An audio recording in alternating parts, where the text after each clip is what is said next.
పొద్దుటూరు ప్రజలకందరికీ నమస్కారం. నిన్న దినం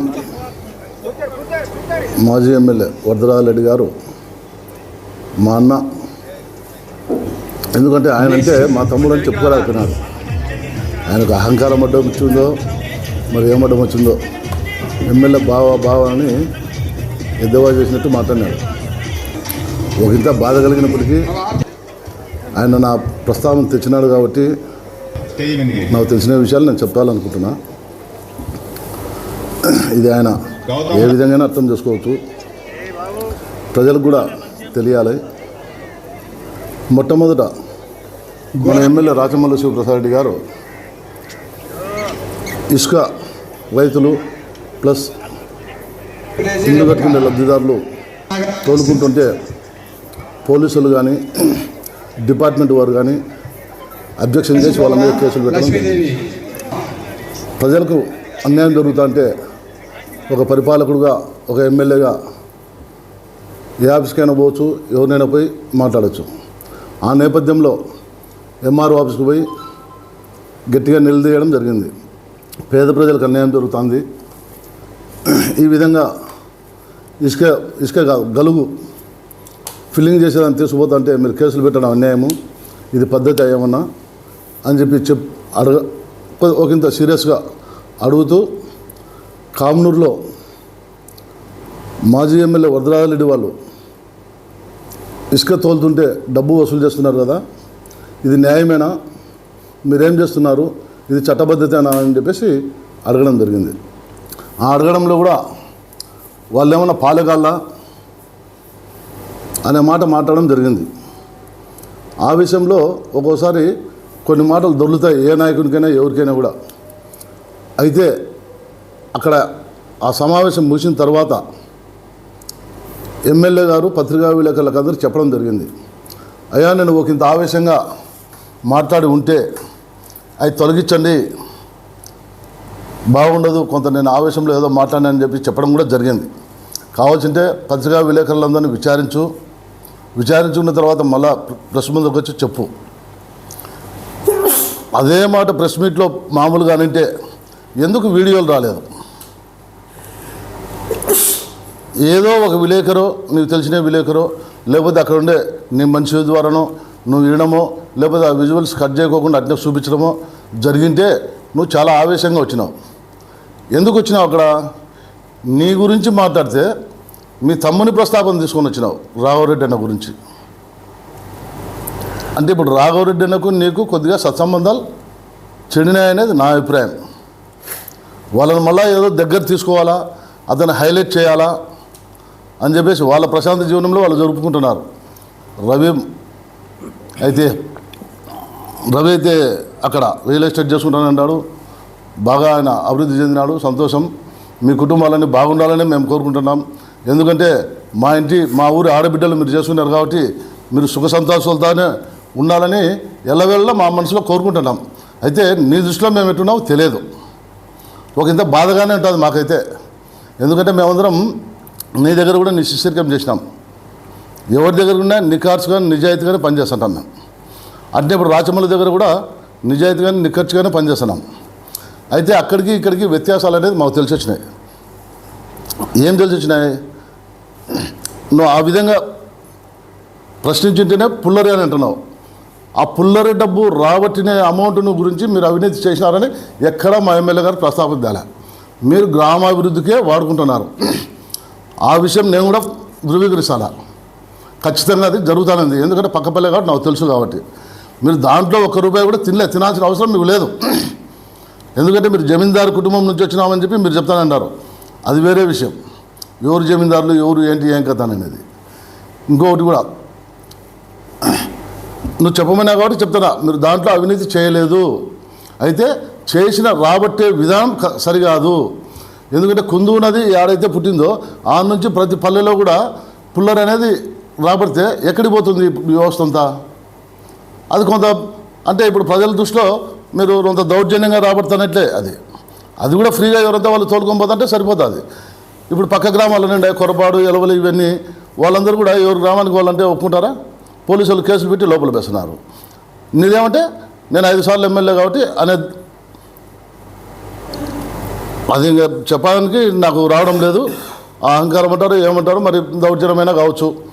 నేను భయపడి, ఎందుకంటే భయం అనేది ఆఫీసర్లలో పుట్టిస్తుంటావు. ఎందుకు బెదిరిస్తావు వాళ్ళను, నువ్వు లొంగ తీసుకోవాలని అనుకుంటావు, అది వేరే విషయం. ఆ పద్ధతిలో నువ్వు చేసుకుంటూ పోతున్నారు, అది గ్రామానికే ఉపయోగిస్తున్నారు కాదనంలా. ఇకపోతే ఎమ్మెల్యే గారిని వలస వచ్చినావు అని అంటున్నారు. వలస కాదు, బతకలేక వలస రాలే, చదువు కోసమని వచ్చినారు.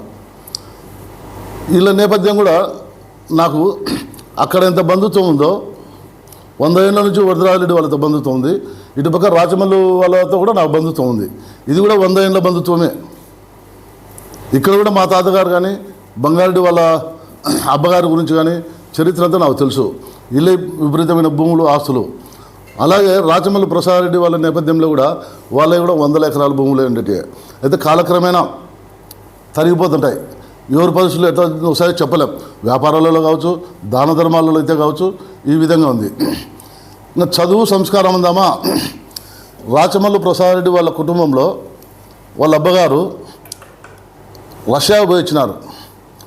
ఒక అబ్బాయి అలహాబాద్లో చదివినాడు. వాళ్ళ చిన్నాయన గారు అమెరికాలో ఉన్నారు.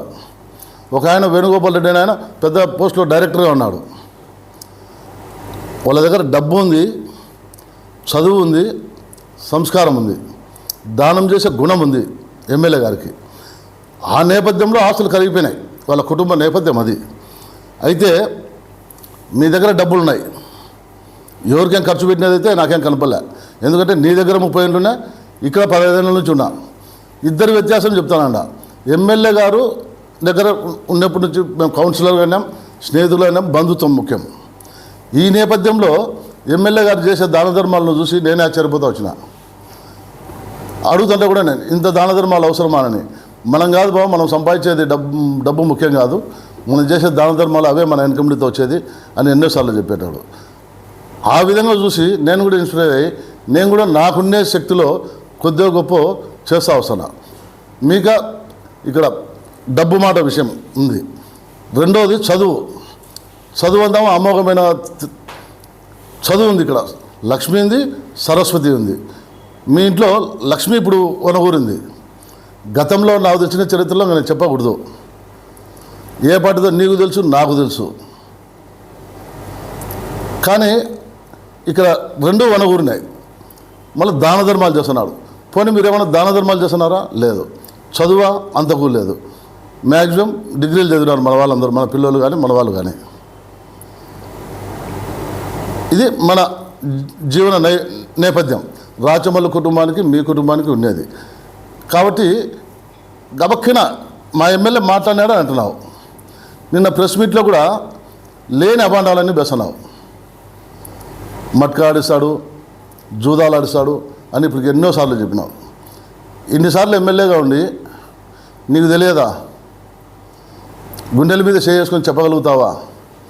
పోనీ నీ దగ్గర ఉన్నప్పుడు ఈ మట్కా ఆడేవాళ్ళు కానీ, ఈ క్రికెట్ బెట్టింగ్ ఉండేటోళ్ళు కానీ లేరా నీ గ్రూప్లో? ఎవరైనా రాజకీయం అన్నాక ప్రతి ఒక్కరూ ఉంటారు. కొంతమందిని సంరక్షించాల్సిన పరిస్థితి వచ్చినప్పుడు పోలీస్ స్టేషన్లో ఫోన్లు చేస్తారు. ఆ మట్కా ఆడేటోళ్ళను వదిలిపెట్టమనో, పేదోడై, లేకపోతే ఈ క్రికెట్ బెట్టింగ్లు ఆడేటోళ్ళను నువ్వు చెప్తారన్నా అందరూ చెప్తారు, ఎవరైనా చెప్తారు ఆ స్థాయిలో ఉండేటోళ్ళు. దానికి ఓటేమైనా ఆపాదించడం పద్ధతి కాదు. అది ఎవరికైనా, ఏ రాజకీయ నాయకునికైనా కూడా అది సంస్కారము కాదు, పద్ధతి కాదు. నేను నీకు చెప్పాల్సినంత అవసరం కూడా లేదు, మాతో చెప్పించుకోవాల్సినంత అవసరం కూడా వద్దు. ఇవన్నీ ఏదైనా కూడా మంచి రాజకీయం చేయాలా. ఇన్నిసార్లు నువ్వు గెలిచినావంటే అది ఏ విధంగా ఈ ప్రొద్దురు ప్రజలకందరికీ తెలుసు. రమణారెడ్డి అనే బూచిని పెట్టి నువ్వు గెలుస్తూ వచ్చినావు, అంతేనా? 5 సార్లు గెలిచినావు. 5 సార్లు గెలిచినామనే అహంకారం అనేది వద్దు. ఇన్నేళ్ల వయసులో ప్రశాంత జీవనం కావాలని చెప్పేసి ఎవరైనా కోరుకోవాలా. కానీ నువ్వు అట్లా అనుకోవడం లేదు. ఈ వయసులో కూడా ఇప్పుడు తెర మీదకి వచ్చినావు. లాస్ట్ మూమెంట్లో వచ్చి ఏం లేని ఆగిత్యం చేస్తున్నావు. ప్రజల్లో లేకపోవడం, చెప్పడం, చేయడం. అసలు ముందు టికెట్ విషయం అది వేరే విషయం. ప్రజాస్వామ్యంలో నువ్వు ఏదైనా చేసింటే చేసినామని చెప్పుకోవాలా, ఓట్లు అడగాలి. కానీ యువతల వ్యక్తిగతంగా దూషించడం అనేది కూడా సరైన సబబు కాదు, సంస్కారం కాదు. ఎందుకంటే అది పద్ధతే కాదు. ఎవరికైనా కూడా నువ్వు డెవలప్ చేసింటే చేసినా అని చెప్పు. ఇప్పుడు మా రాచమల్లి ప్రసాద్ ఉన్నాడు, మేమందరం కూడా ప్రజల్లో పోతాం, మా ప్రభుత్వం చేసిన అభివృద్ధి చెప్తాం, మా ఎమ్మెల్యే గారు చేసిన దాన ధర్మాల గురించి చెప్తాం. దాన ధర్మాలు చెప్పాలంటే మేము కొన్ని వందల మందికి సాయం చేసింటాడు. ఇంకొక విషయం కూడా, చిన్న విషయం చెప్తున్నా. నువ్వు ఎమ్మెల్యేగా ఉన్నప్పుడు మా మదర్కు బాగలేకపోతే, నిమ్స్లో నా దగ్గర డబ్బు లేకపోతే 50,000 రూపాయలు బిల్లు వేసింటే, ఆ బిల్లు కూడా మా అమ్మ అని చెప్పేసి రాపించి నువ్వు నా డబ్బు కట్టుకోకుండా చేసినావు. ఈ పద్ధతి కూడా గుర్తుపెట్టుకొని చెప్తున్నా పెద్దయినా. ఎందుకంటే ఒకరు చేసిన సాయం ఎప్పటికీ మర్చిపోకూడదు. నువ్వు నాకు చేసిన పెద్ద సాయం ఆ రోజులలో. అదేవిధంగానే మా రాచమల్లి ప్రసాద్ నువ్వు నాకు ఒక్కరిని చేసింటేనే నేను ఇంత గొప్పగా చెప్పుకుంటున్నానే. ఈ రోజుకి 20 ఏళ్ల కింద చెప్పినది చేసినది నేను గుర్తుపెట్టుకొని చెప్తున్నా. నేను ఈ పొద్దు చేసినట్టు ఉండాలా, చేసినది మర్చిపోకూడదు. ఎవరైనా కూడా సాయం చేసింటే కూడా. అదే మా రాచమల్లి ప్రసాద్ కొన్ని వేల మందికి చేస్తున్నాడు ప్రతినిత్యం. మరి వీళ్ళందరూ మర్చిపోతారంటారా?